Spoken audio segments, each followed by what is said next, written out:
I always trusted him when he said he was at soccer. It was almost a ritual. Thursday night, cleats, uniform, and a quick kiss before leaving. But that night, something was bothering me. And it wasn't just his haste. When I opened my phone and saw the location notification, my heart froze. The dot shone brightly in the middle of a hotel at 11 p.m. I felt a chill run down my spine as if the air had suddenly disappeared. He swore he was with his friends, but the map showed another reality. The silence of the house seemed to scream inside me. For a moment, I considered turning off my phone and pretending I hadn't seen anything. But it was too late. I had opened the door to a truth that would never close again. I gripped the phone tightly, trying to control my breathing. My hands were sweating, my mind racing in 1,000 directions, but only one idea echoed. I needed proof. There, in front of that screen, everything I believed in began to crumble. And little did I know that this would be just the first shock of many to come. In the days that followed, I tried to convince myself that there might be a plausible explanation. I thought I might have given someone a ride, or that the app had shown the wrong location. But deep down, I already knew something was off. That dot on the map stuck in my mind, flashing like a red alert. I began to pay closer attention to his every move. The hurried way he put away his phone when I got close. The messages that always seemed to appear late at night, when he'd turn over in bed and smile in the dark. What had previously gone unnoticed now became glaring clues. I remembered the affectionate nicknames he'd given me, the way he'd called me my base, my safe haven. Phrases that had once moved me now felt like cruel irony. How could someone who claimed to be so present yet be so distant? The feeling of betrayal grew like a slow poison. Our dinners no longer tasted the same. He spoke quickly, as if he wanted to end any conversation quickly. Always a commitment the next day, always a forced fatigue. I observed every detail, mentally recording every deviation. I no longer wanted to deceive myself. I needed the unvarnished truth. At the gym, I noticed his perfume wasn't the same. There was a feminine fragrance lingering in the car, lingering on the passenger seat. I asked him softly, trying to appear uninterested, and he replied with a mocking laugh. Must be from Uber. But I knew he didn't take Ubers. It was at that moment that I felt the full weight of the gaslighting. He reversed the accusations, called me paranoid, said I was seeing things. He looked into my eyes with practiced calm, as if I were the one to blame for being suspicious. This manipulation only reinforced my suspicions. I wasn't crazy. I was being deceived. I remembered the times he'd arrive late, sweaty, saying the game had gone on later than expected. But his cleats were too clean. His uniform always looked freshly laundered, showing no signs of wear. It was as if he were putting on a persona, a mask that I could now see through. My heart ached, but reason screamed at me not to stop. I began jotting down schedules, mentally storing excuses. Each lie felt like another brick in the wall he'd built between us. But I was determined to tear down that wall with irrefutable evidence. WhatsApp conversations now had different passwords. The screen brightness was turned down, as if it were a state secret. His phone never left his hand, not even when he went to the bathroom. This excessive vigilance of the device could only mean one thing. There was something he didn't want me to see. I even began to notice the rhythm of his breathing at night. When messages arrived, his chest would heave even in his sleep. Sometimes, a subtle smile would appear on his lips. Lying beside him, I was forced to watch the silent theater of betrayal. Every day, my mind returned to the hotel. I couldn't get the image of the map out of my head. I imagined him walking through those doors, making up cheap excuses while living a parallel life. This wasn't just infidelity. It was a crumbling of the entire story we'd built together. My friends began to notice my distant gaze. They asked if I was okay, and I replied that I was just tired. I didn't want to expose myself. I didn't want to voice what was happening yet. I carried that secret like a stone on my chest, which only grew heavier with each lie he'd told me. One Saturday afternoon, while organizing my closet, I found a crumpled receipt. An expensive dinner at a restaurant I'd never been to with him. The detail that destroyed me was the date, the same night he swore he was playing soccer. It was another piece of the puzzle I was already beginning to piece together. I took a deep breath and treasured that paper as if it were gold. I wouldn't confront him yet. I needed more. Needed the final blow that wouldn't leave any openings, because I already knew his ability to turn the tables on me. This time, I would be more strategic than he imagined. From then on, everything became silent observation. The sound of the shower running for too long, the calls he answered whispering in the backyard, the workouts that left no trace of fatigue. It was like watching a repetitive show, but each scene confirmed my intuition. I no longer saw the man I loved. I saw an actor constantly acting. His gaze avoided mine, and when they met, it was too quick, as if he were afraid of being unmasked. This was no longer love, it was a farce sustained by flimsy excuses. I still tried to make conversation, to test his reaction. I spoke of trust, of loyalty, and he deflected with jokes. The more I talked about values, the more he slid away, as if my presence were an uncomfortable reminder of his guilt. His coldness burned inside. One of those nights he arrived with a bouquet of flowers. It wasn't a birthday, no special occasion. He smiled nervously, as if trying to erase something with that sudden gesture. But for me, it was the opposite. The unwarranted surprise only reinforced the certainty that he was trying to disguise something bigger. I put the flowers away in silence, without a word of thanks. Each petal felt like an unspoken apology. But I was no longer moved, no longer melting. My mind was sharp, cool, ready for the next move. He hadn't imagined that the end of the game was getting closer. And so, with my heart in pieces, I realized that simply observing wasn't enough. I needed to go further. I needed to dig deeper. Because the truth wasn't just in his excuses. It was hidden in some detail that still escaped my eyes. And it was in this silent search that I found the first trace that would change everything. A clue so clear there was no denying it. It was as if life was telling me, now, prepare yourself, because the impact will be even greater. That morning, I woke with a strange feeling, as if something was about to reveal itself. His cell phone, forgotten on the table, was blinking non-stop.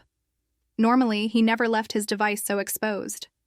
It was as if, by mistake, I'd cracked open the secret I'd been hiding. I took a deep breath before touching the phone. I didn't need to open anything to understand something was wrong. Notifications from transportation apps, schedules that didn't match his excuses. The screen showed a history of trips I'd never known. With each line I read, my heart raced. There was a route that ended on the same street as the hotel where I'd first seen him on the map. It was impossible to deny it. He wasn't going to play soccer. He was repeating the same destination. The parallel routine unfolded before my eyes, without me having to invent anything. I quickly closed the phone before he appeared. But the feeling that I was entering forbidden territory overwhelmed me. It was as if I'd crossed an invisible line, from which there would be no return. And, at the same time, I felt closer to the truth. I'd spent the day trying to act normal, but his every gesture seemed rehearsed. When he talked about the alleged soccer game, his hands trembled slightly. His smile came quickly, falsely, as if he were afraid of being questioned. I no longer saw just a man. I saw a professional liar in full effect. That night, I waited for him to fall asleep. I picked up my phone again, this time more calmly, and found archived conversations. Short messages, codes, repetitive emojis, nothing explicit, but loaded with innuendo. It didn't need to be said in words. The silence between sentences spoke volumes. One detail caught my attention. The exact times he said he was busy at work coincided with messages sent in real time. Small flaws that dismantled his narrative. It was as if the phone itself had become an accomplice in my investigation. My heart sank, but my mind remained cool. I no longer sought only to understand. I sought to disassemble the puzzle of betrayal piece by piece. He could lie to me, but he couldn't erase the digital traces he left behind. I remembered the times he accused me of exaggerating. "You imagine too much," he would say, with a tone that made me doubt myself. Now, there, with the evidence in hand, I realized how much he relied on my love to maintain his charade. It was cruel and calculated. The sound of his breathing beside me made me freeze. He slept peacefully, as if nothing were happening, while I burned inside. I wanted to wake him, throw everything in his face, but I took a deep breath. This wasn't the time to explode. I needed to plan his downfall perfectly. The next morning, he made coffee as if he were the exemplary husband. He smiled, asked about my day, kissed my forehead. Everything was rehearsed, as if every gesture were a disguise. I watched, silent, certain he had no idea of the approaching storm. I began saving screenshots, every run, every suspicious conversation. I created a hidden folder, a secret file no one else could access. It was my silent arsenal, ready to be used at the right moment. Each piece of evidence strengthened me. I also began to notice how quickly he rushed to the shower when he returned home. It was as if he wanted to cover his tracks before I realized it. But no matter how hard I tried, the strange scent on his body betrayed encounters that couldn't be denied. There were days when I wanted to believe it was all just a coincidence, but all it took was one nervous glance at his phone for that hope to fade again. I no longer had any doubts. The man beside me was a stranger I shared my bed with. Increasingly, the details spoke volumes. The perfume, the runs, the inconsistent schedules, the hidden messages. Everything formed a painful but clear mosaic. And I understood that the lie wasn't accidental. It was structured, planned, repeated with discipline. I began to wonder who the other woman was, where she lived, how she felt, if she knew he had a family. This curiosity hurt more than the evidence because it showed that I was no longer fighting just him, but the shadow of someone who existed parallel to my life. Every ring of the phone now sounded like a warning. I watched, feigned distraction, but my eyes were always alert. Time seemed slow, drawn out, as if life were preparing me for an even greater impact. Sometimes I thought about telling someone, asking for help, sharing the burden. But the fear of appearing weak silenced me. I needed to go through this process alone, face the truth head-on before exposing it. It was my silent, intimate, secret battle. The world around me seemed the same, but I was no longer the same. I carried within me a silent pain, mixed with a strength I never thought I had. I knew I was about to reach the point of no return. And it was then that I realized I wasn't just gathering evidence against him. I was, without realizing it, gathering courage against myself. Because the greatest revelation was yet to come. And when it did, it would change everything once and for all. The restaurant receipt was still tucked away in my drawer, folded like a forbidden secret. Every time I picked it up, I felt the paper burn my fingers. That proof was more than a piece of paper. It was the portrait of the lie printed in numbers. I stared at him repeatedly, like someone staring at an open wound. He said he was tired, that soccer was ending late, but his eyes couldn't hide the rush of checking his phone. Sometimes I noticed an involuntary smile when the screen flickered, a reflex he couldn't control. These details gnawed at me more than any argument. It was like being invisible in my own home. I began to notice the way he dressed. The neatly pressed shirts, the most expensive perfume, his hair too neat for a simple soccer game. I watched silently as he created a flawless version of himself for someone other than me. The entire scene was rehearsed, but I was the audience forced to watch. One day, while tidying the living room, I saw an unfamiliar key in his coat pocket. It wasn't a house key, nor a car key. I stood paralyzed for minutes, holding that object that didn't belong to me. It was yet another piece of evidence that hinted at the existence of a secret place, a parallel life he kept hidden from me. My heart was pounding, but my mind begged for calm. I put the key back in the same place, as if nothing had happened. It was hard to resist the urge to ask, to force the truth out. But I already understood that power lay in observation, in accumulating evidence. The time for confrontation was yet to come. The nights became a silent battlefield. Lying beside him, I pretended to sleep while he typed quickly, lit only by the glow of the screen. The sound of notifications vibrated in the bed, betraying conversations that weren't with me. Each click on the keyboard was like a silent stab. I began to look in the mirror and wonder where I had gone wrong. Had my trust been too great? Or had he always been this man, and I hadn't wanted to see it? The questions ate away at me, but along with the pain came a certainty. I wouldn't keep quiet. My friends noticed I was different. "You're becoming distant," they'd say. I smiled and changed the subject, but inside I wanted to scream. The shame of admitting my marriage was a sham was even greater than the desire to ask for help. It was an invisible prison, made of silence and disguises. I remembered our trips together, the smiling photos by the sea, the toasts in expensive restaurants. All those memories now mingled with the possibility that he had been cheating on me even then. The line between truth and lies dissolved in my mind, and it destroyed me. One Saturday night, I decided to discreetly follow him. He said he was meeting his friends to play, but he hadn't brought any soccer shoes. I got in my car minutes later and followed, keeping my distance.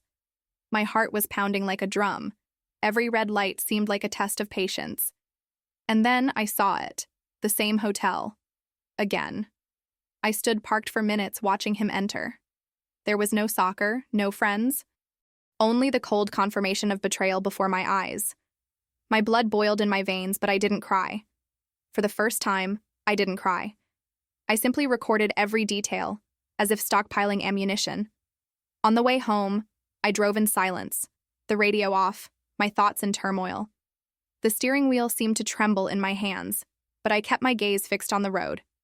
With every mile, anger turned to clarity. I was no longer a victim. I was becoming an investigator.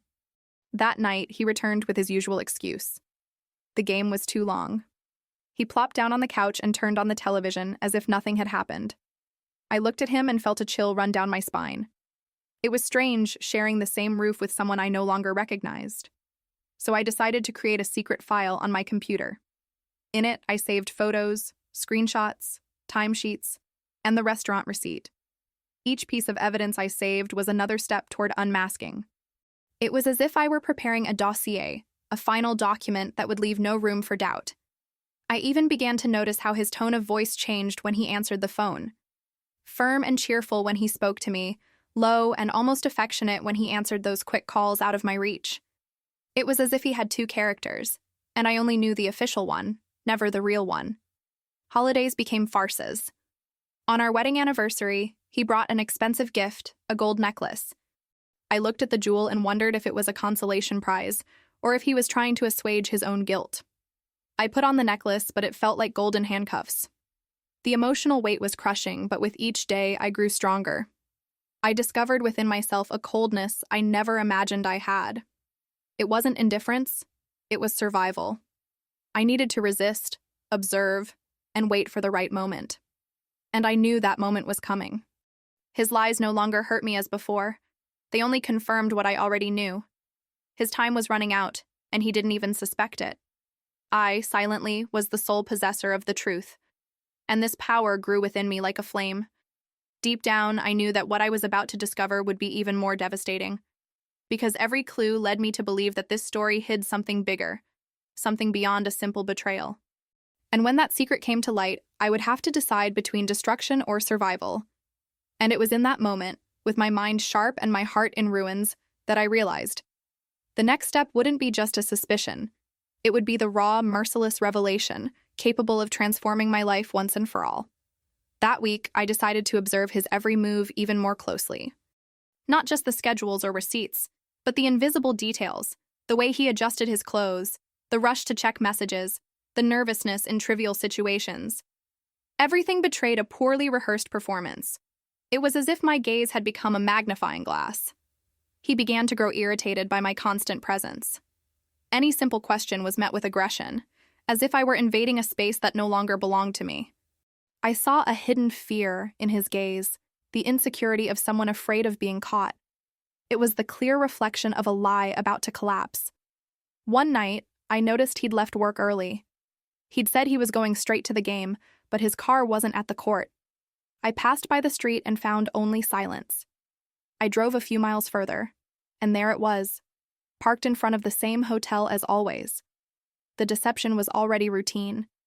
My body trembled, but not from pain, from anger. Each time I confirmed the betrayal, I felt a strange, almost vengeful force rise within me. I no longer just wanted proof. I wanted justice. It was as if, with each lie uncovered, I became less fragile and more dangerous. The mysterious key tormented me again. I took it one night, hidden in his pocket, and put it in my bag. My heart raced as if it were a crime, but I knew that key could be the password to the absolute truth, and I was ready to use it. The next morning, I watched his expression when he realized the key was missing. He searched the house in silence, not daring to ask me. I saw the sweat dripping down his forehead, saw his heavy breathing. That small object had the power to dismantle his mask. I decided to wait for the right moment to test it. Meanwhile, I continued to record everything: screenshots of races, Photos of the car parked in front of the hotel, times that were incompatible with his excuses.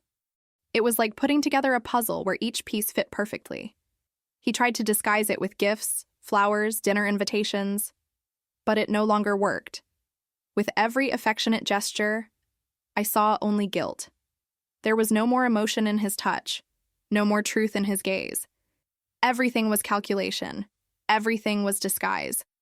I no longer slept well. I heard the buzz of notifications in the middle of the night and pretended to be in a deep sleep. Sometimes the screen would reflect in the mirror, and I would see made-up contact names. João de Quadra, Carlos Academia. It was pathetic. A digital mask trying to cover reality. One Sunday during breakfast, I noticed he received a message and smiled to himself. I tried to look discreetly, but he quickly turned his phone away. The gesture was so automatic it left no doubt. Here was proof that the parallel life was constant and blatant. The key stayed with me for days. The metallic weight at the bottom of my bag was like a secret burning my skin. I dreamed of what I would find when I used it. Perhaps a rented apartment, perhaps a hidden room. That key was the physical door to the truth I was chasing. Meanwhile, living together at home became unbearable.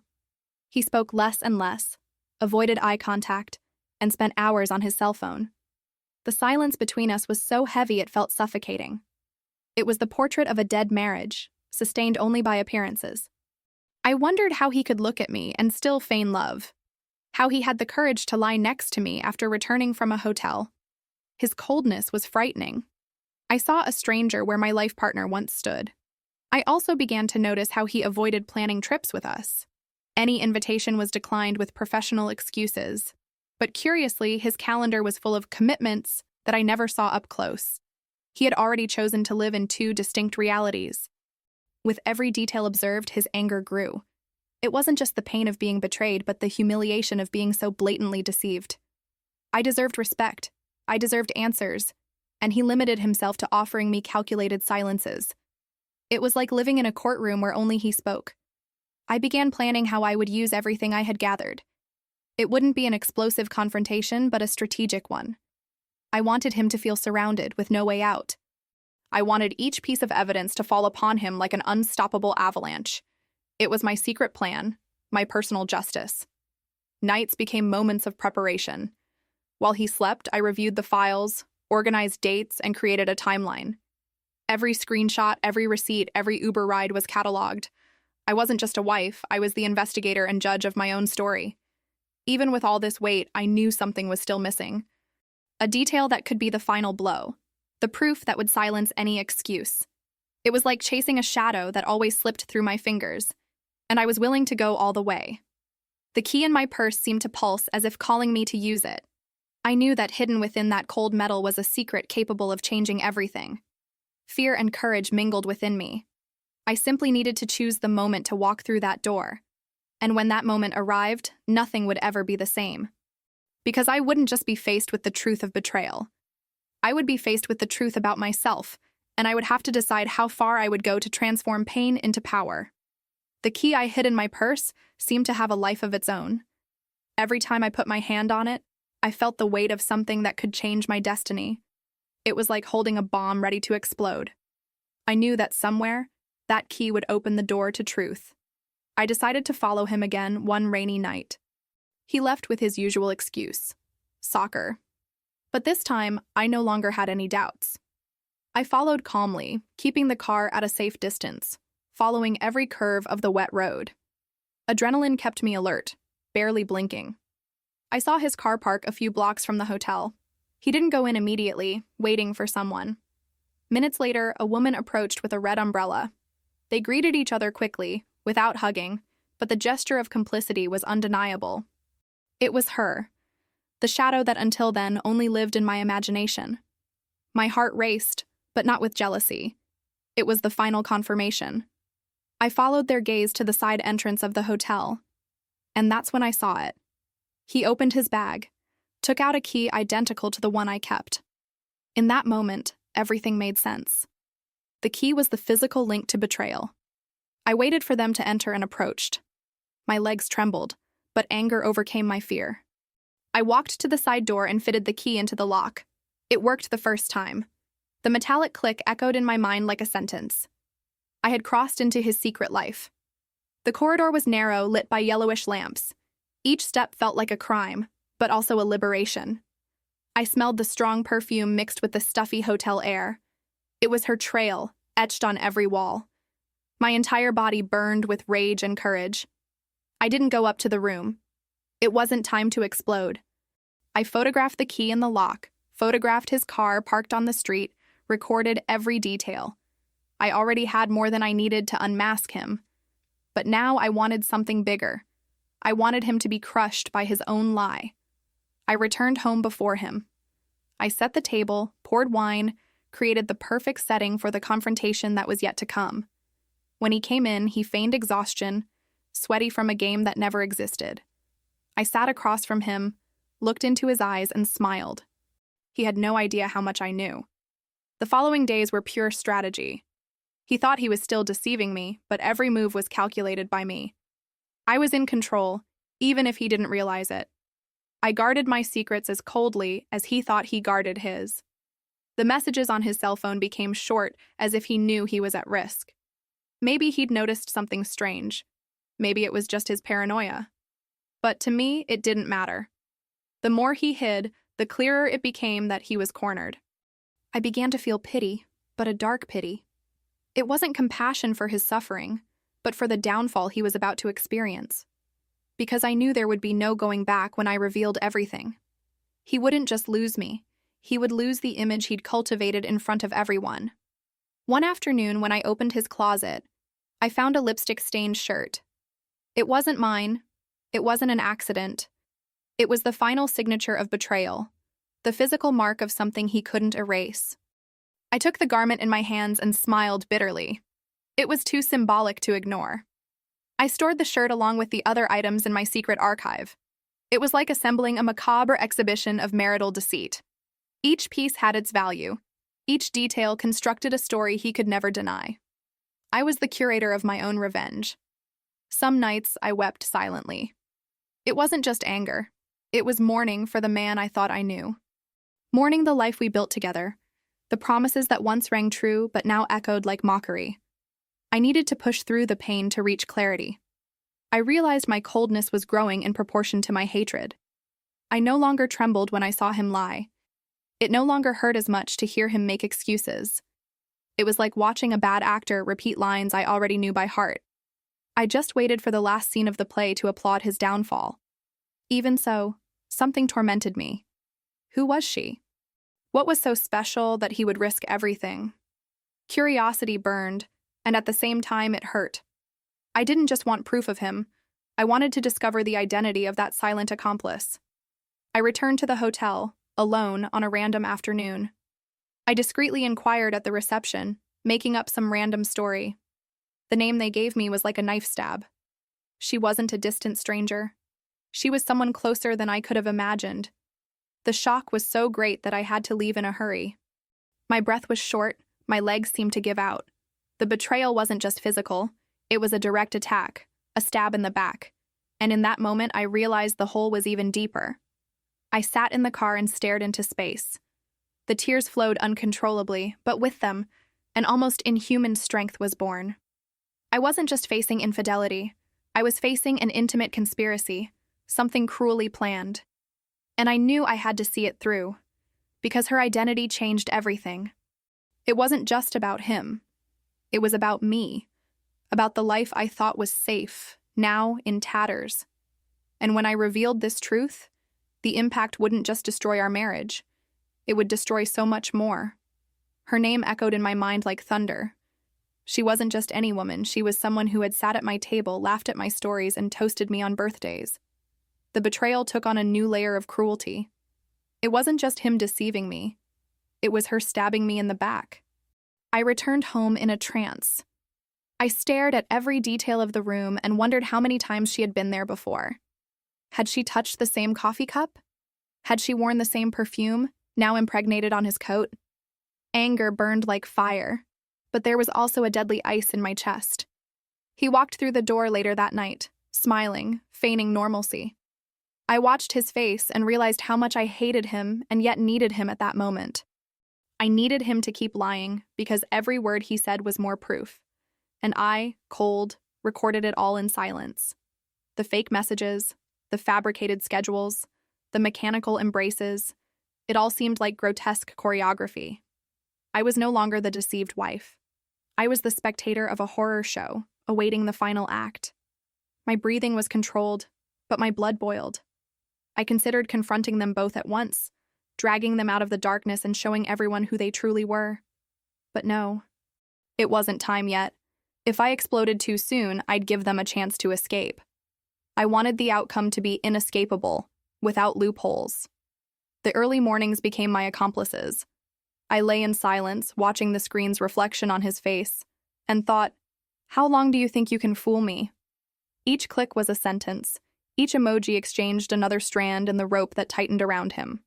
The key remained hidden, cold as steel and hot as fire. It was my passport to destroying the lie completely. I imagined using that key in public, in front of my family, revealing where it opened. And when everyone saw, no one would be able to defend him anymore. The woman he'd cheated on me with had been almost like a sister, a confidant at parties, a companion on shopping sprees, someone I trusted blindly. Now, the memory of every hug she gave me made me nauseous. What seemed like friendship was just the perfect disguise, shock mixed with shame. How had I not realized it before? How could I have been so blind as to open my home, my life, and my trust to someone who, all along, was already plotting against me? The questions had no answers, but they strengthened me. I wouldn't fall twice. He began to suspect my silence. He asked if I was distant, if something had changed. I smiled, kissed his cheek, and said, I'm just tired. Little did he know that this exhaustion was the weight of the war I was waging within myself. And I already knew who would win. At work, I felt like a ticking time bomb. I sat at the computer, answering emails, but my mind was elsewhere. I relived every detail, every encounter between them, every fake laugh. The world seemed normal to everyone except me. That weekend, I pretended I was going to visit a friend. In reality, I went to the hotel again, this time closer, more attentive. I saw them arrive together, discreet but complicit. I took photos with the calm of someone who already knows the enemy is cornered. I looked at each image afterward, my hands trembling. There they were, the man who promised to love me until the end of his life, and the woman who claimed to be my friend. Together, in the same frame, living proof of the conspiracy. It was impossible to deny the obvious. The world seemed to spin slowly. It wasn't just adultery, it was a secret alliance. They laughed at me silently, believing I would never find out. But their naivete was my greatest asset. I was invisible, and in that invisibility, I built my revenge. At the family dinner, she appeared with a wide smile. She hugged me as if nothing had happened. Her perfume invaded my nose and made me gag. I smiled back firmly, holding back the urge to scream right then and there. He, beside me, feigned naturalness. The act was disgusting. I observed every gesture, every exchange of glances. Small signs I'd previously ignored now leaped before my eyes. The way he filled her glass, the way she smiled differently at him. It was all so clear that I wondered how no one else could see it. When I got home, locked in the bathroom, I cried for the last time. Heavy, long tears that flowed unchecked.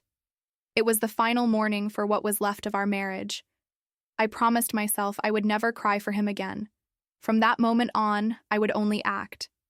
Revenge began to take shape. It wouldn't just be an intimate confrontation. I wanted everyone to see it, everyone to know. I wanted to expose the lie with the same intensity they had lived it. And most of all, I wanted her to feel the bitter taste of humiliation. The next day, I organized my files. Photos, screenshots, receipts, the metal key. Each item separated like pieces of evidence in a trial. I was the prosecutor, the judge, and the witness. The verdict was already written. All that was missing was the right moment to read it. He tried to kiss me that night, but I looked away. He pretended not to notice, but I know he did. His eyes searched mine, uncertain, suspicious. For the first time, I saw real fear in him. He didn't know what was happening, but he sensed something was off. And I liked that feeling. I enjoyed watching the traitor fidget, his mask beginning to crack. It was the first sign he was no longer in control. The power was in my hands, and I intended to wield it to the bitter end.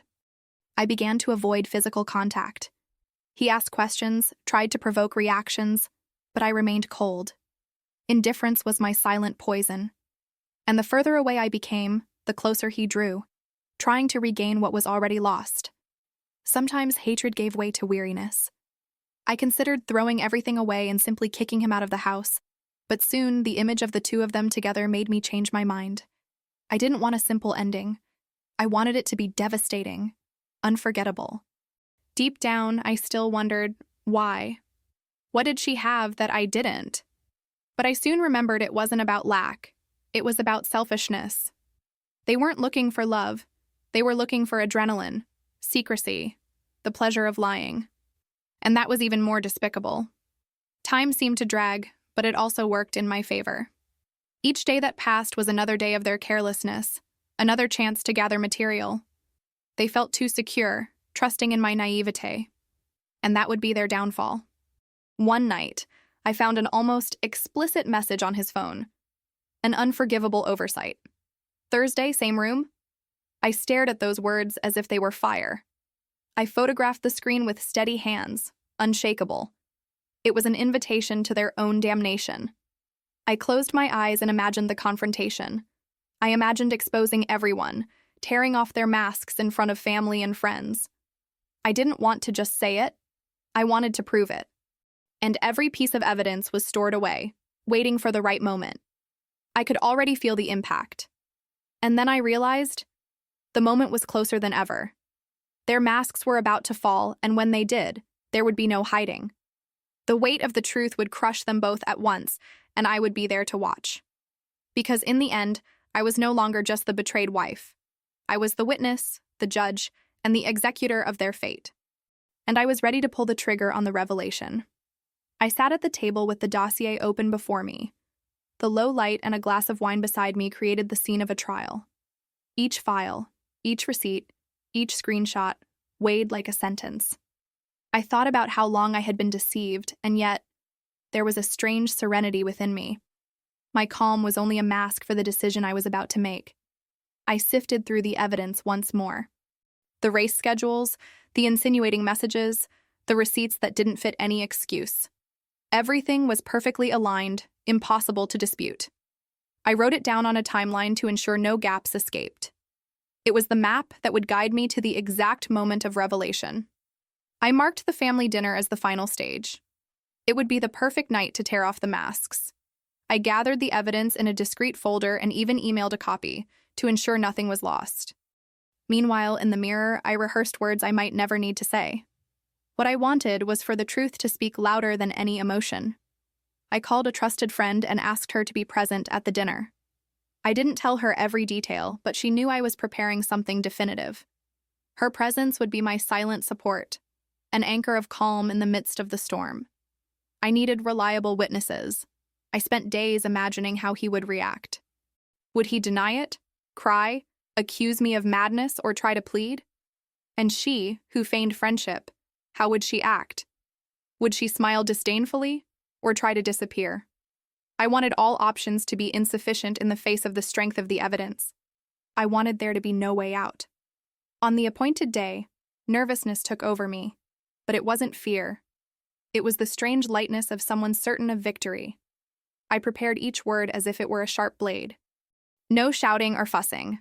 Coldness would be the weapon that would bring them down. The guests arrived slowly, amid smiles and hugs. Everything seemed normal, but I could feel the air heavy, charged with something only I knew. He walked around the room as always, exuding charm and confidence. She was there too, smiling, complicit, participating in the farce as if nothing existed. During dinner, the atmosphere was one of laughter and everyday conversation. I remained serene, almost indifferent. But inside, my mind was a constant flame. When dessert was served, I calmly stood up and asked for everyone's attention. I said I had something important to show the family, and within seconds, the relaxed atmosphere became a silent arena. I showed the first screenshot from my phone, the race log, and the times that coincided with soccer nights. His face froze immediately, Her mouth dropped open in barely contained surprise. No one could believe what they were seeing, but the silence spoke louder than any words. I presented the receipts, the screenshots of messages, the photos of the car parked in front of the hotel. The people around exchanged incredulous looks. Some stood up in shock. Others preferred to bow their heads. He tried to speak, but his voice faltered. She searched for an excuse, but none seemed sufficient. And then I placed the lipstick-stained shirt on the table. The perfume permeating the fabric made the silence almost unbearable. It was physical and symbolic proof of the lie, impossible to erase. In that instant, the trial was over. The reaction was devastating. Some family members left the room, others froze. Eyes averted, unable to face the scene. He stood motionless, caught between hatred and shame. She seemed to shrink in her chair, unable to maintain her disguise. I tried to answer the questions that arose. How I found out, how long I had known, why I hadn't told her sooner. Each answer came with proof. There was no room for doubt. The silent courtroom in that room bowed before the truth. In his eyes, I saw the moment he finally acknowledged defeat. It wasn't just the end of our marriage, it was the collapse of the image he'd built in front of everyone. The lie crumbled in public, and I watched, steadfast, the collapse I'd so long awaited. She, who once wore wide smiles, was now nothing more than an embarrassed shadow. Embarrassment gripped everyone.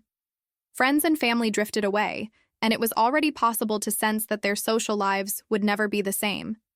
It was the beginning of an inevitable isolation.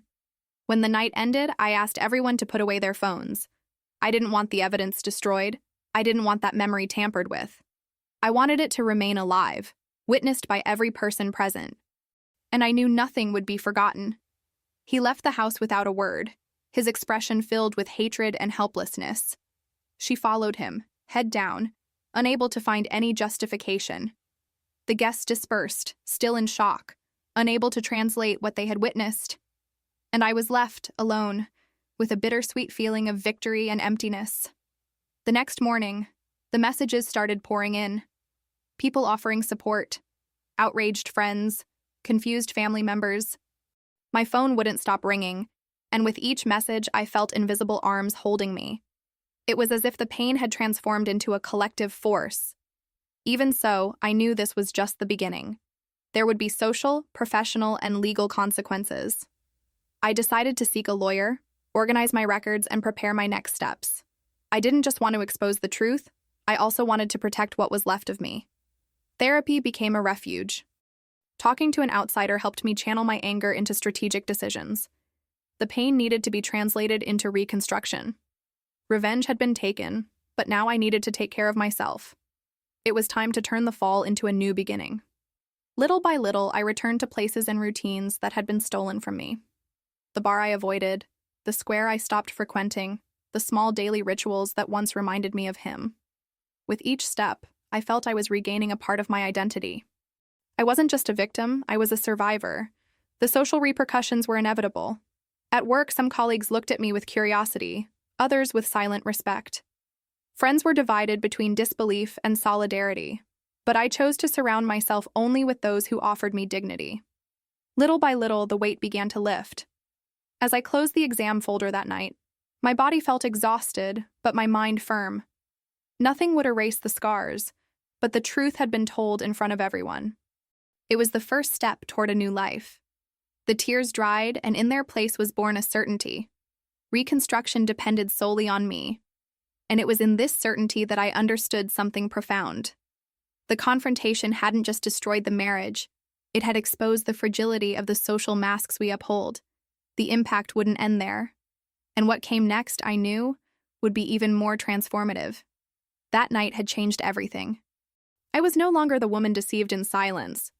I was the one responsible for exposing an entire farce in front of everyone. The weight I'd carried for months transformed into a strange, almost unbreakable force. I knew that from then on, every step would need to be calculated. The stage was set for a new phase in my life. The next day, he sent me short messages. He asked to talk, insisted there were explanations, that everything wasn't as it seemed. I read every word coldly. He wanted to reverse the inevitable, but he didn't understand that the truth was already etched in everyone's eyes. No argument could rebuild what he himself had demolished. The calls became frequent, insistent rings, desperate attempts to reach me. I didn't answer. I let him talk to himself in long audio messages, which mixed excuses, promises, and even veiled threats.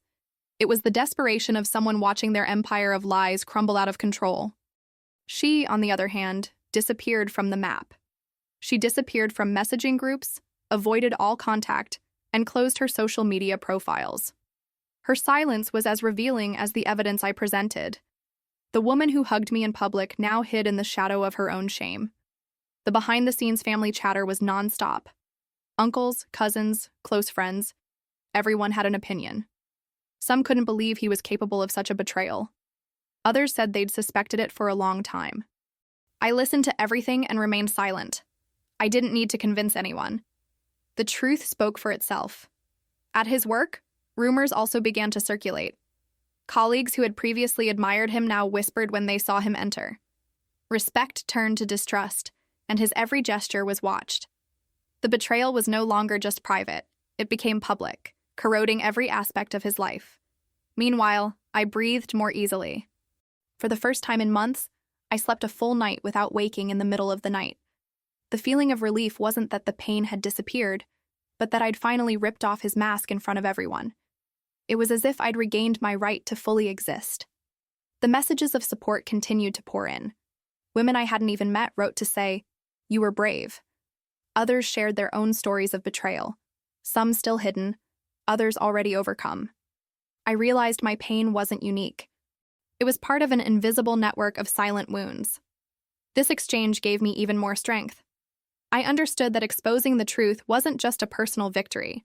It was also a collective act, a cry echoed by so many other silent voices. And the more I read the accounts, the more certain I grew that I wasn't alone. But the battle wasn't over yet. There were assets, documents, financial decisions to be made. The separation needed to be formalized legally, so that nothing would be lost in the shadow of lies. I didn't want blind revenge. I wanted justice in every detail. I sought out a lawyer with the evidence folder in hand. He listened to me silently, analyzed the documents, and when he finished, simply said, "You are more prepared than you think." That was a breath of validation. I wasn't just reacting to the pain. I was building my defense and my future. In the days that followed, his coldness began to dissolve. His arrogance gave way to pleading. He began leaving notes under my door, saying he loved me, that he had made mistakes, that he wanted to start over. But each written word was just another brick in the wall that separated us. I no longer felt pity. I no longer missed him. What remained was an almost cruel indifference, born not from the absence of feelings, but from the excess of scars. When I looked at him, I saw only a stranger. A man who chose to lose me long before I decided to leave him. The memories still came, of course. Trips, parties, shared laughter. But now each memory was accompanied by a shadow, a retroactive suspicion. Could he already be betraying me in that photo? Could he already be thinking of someone else in that embrace? It was like rewriting the past with the ink of lies. But even with this pain, something new was emerging. I was learning to walk alone, without fear. Each morning, I chose clothes for myself, made plans for myself, breathed only for myself. It was a hard-won freedom, hard-won, but a freedom nonetheless. One Sunday afternoon, I sat on the porch with my coffee and realized I was at peace. The silence of the house no longer crushed me. His empty space was, in fact, a relief. I could hear my own thoughts without the interference of the lies that had echoed before. It was a quiet rebirth. The family still tried to approach with questions. Some wanted details, others tried to defend the indefensible. I answered calmly, but without lingering. I no longer felt the need to justify anything. Those who wanted to believe would believe. Those who wanted to doubt could doubt. The truth had already been revealed. Meanwhile, he seemed to wither away. Mutual friends began to comment that he was no longer the same. His pride had shattered, and the emptiness of loneliness consumed him. I didn't celebrate his downfall, but I also felt no compassion. It was simply the inevitable result of the choices he'd made. The most curious thing was realizing how she, the accomplice, had become a ghost. She no longer appeared anywhere, didn't answer phone calls, even avoided leaving the house. The world punished her with the weight of shame, and this, in a way, completed my feeling of justice. I began to rebuild my routine with new habits. Walks in the park, meetings with friends I'd forgotten, short trips to places I'd always wanted to visit. With each step, I felt like I was reclaiming not only my life, but parts of myself that had been stifled for years. Therapy helped translate this transformation. I discovered strengths I never imagined I had. I discovered that pain wasn't just destruction, but also fertile ground for rebirth. And with each session, I understood that I hadn't lost. I had freed myself. Even so, there were nights when the memories came flooding back. His look when he rejected me, her embrace feigning friendship, the laughter shared behind my back. At those times, I cried silently. But they were no longer tears of fragility. They were tears of cleansing, of purification. A part of me still wanted answers. Why? How? At what point did love turn into theater?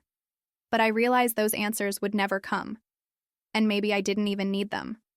What I needed was right in front of me, the freedom to move on. I started writing in a journal. Every memory, every pain, every victory. It was a way of recording not only the betrayal, but my process of rebuilding. When I read the old pages, I saw how much I had grown. I was no longer the same woman.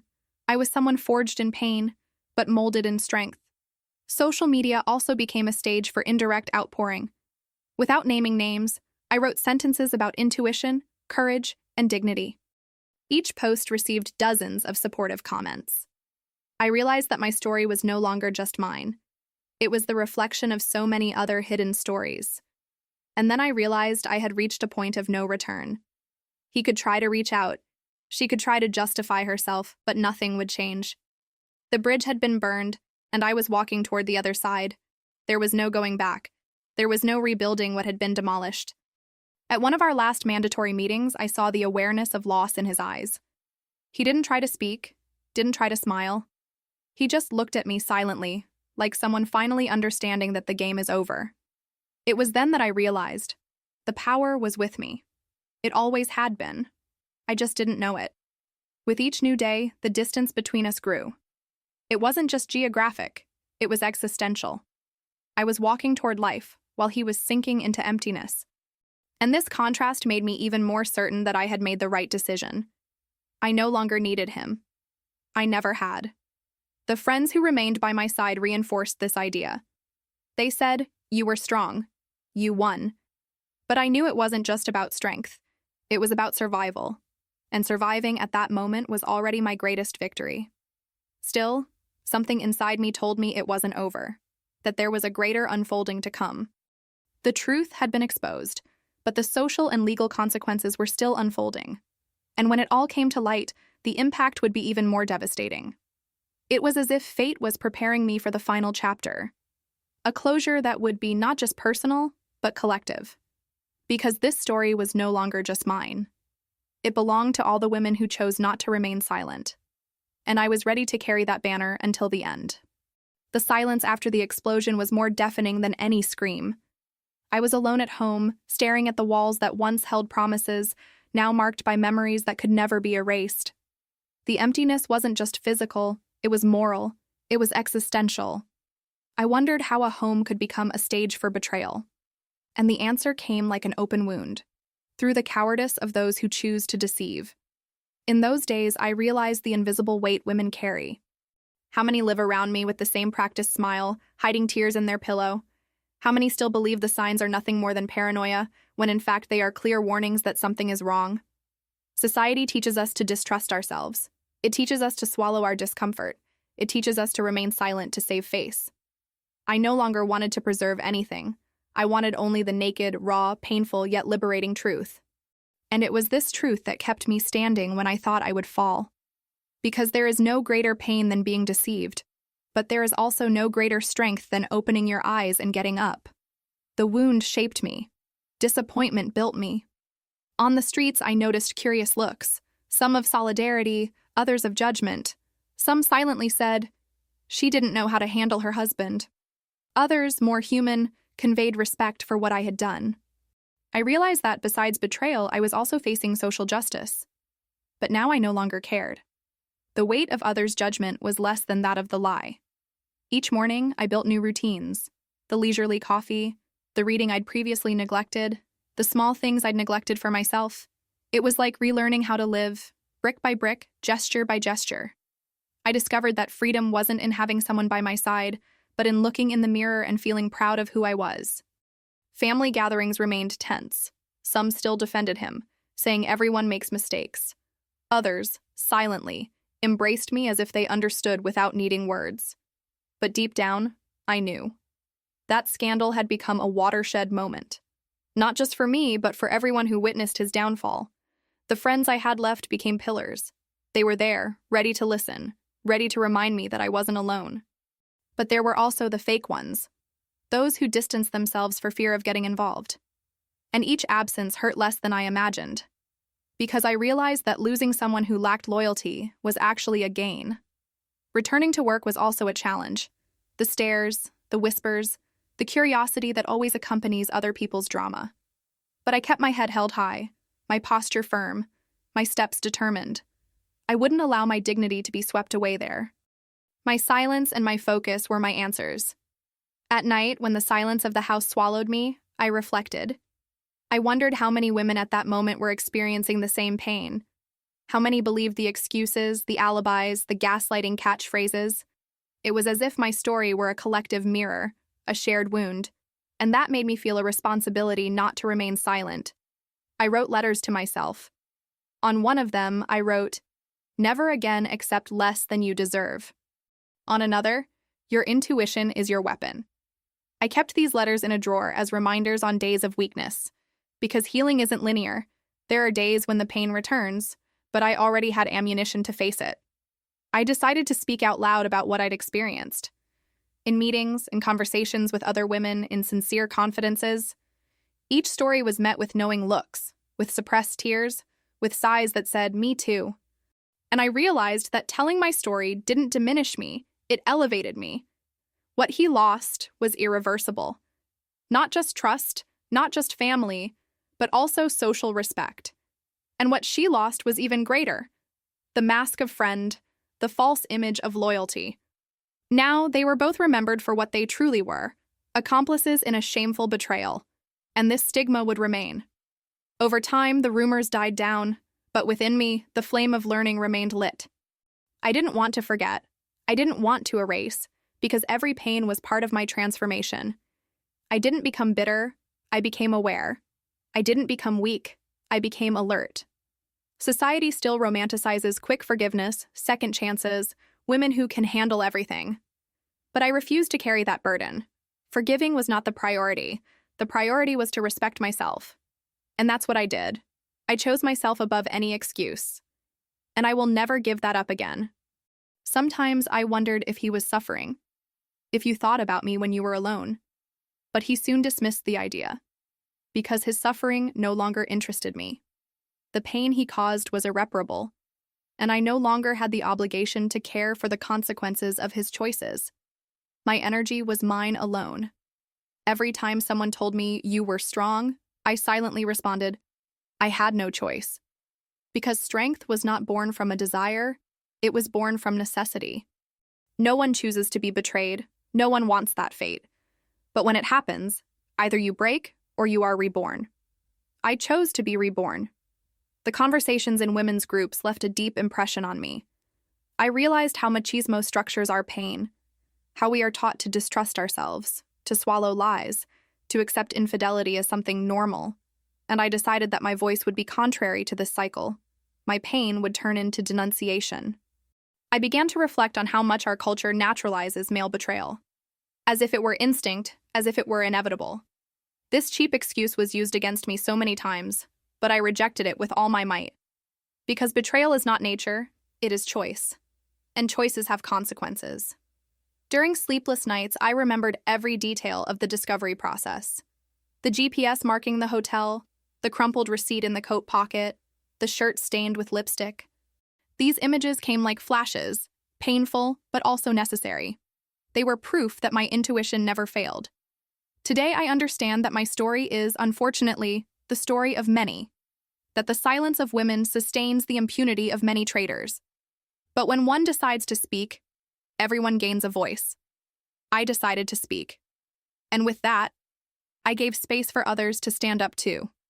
The days passed, and I no longer lived trapped in memories. Now I lived anchored in consciousness. Awareness that I deserve respect. I deserve loyalty. I deserve peace. Awareness that I will never again allow anyone to make me doubt my sanity to hide their own guilt. Betrayal destroyed my marriage, but it built a new version of me. Firmer, more aware, more free. And this reconstruction is the true triumph. Because in the end, it doesn't just matter what I lost, but what I gained. Myself. And this is where I leave a question that resonates beyond me. How many women will still ignore the signs? How many will accept cheap excuses in the name of false peace? How many will remain silent in the face of pain to maintain a social farce? My story is not just mine. It's a scream. It's a mirror. It's a warning. Because infidelity doesn't just destroy relationships, it destroys collective trust. And every woman who remains silent feeds the cycle. But every woman who speaks paves the way to break him. And if it were you, what would you do? Would you keep the secret and swallow the pain in silence? Or would you have the courage to face the masks, to extract the truths, to free yourself from the lie? This answer doesn't just change your life, it changes the destiny of all of us.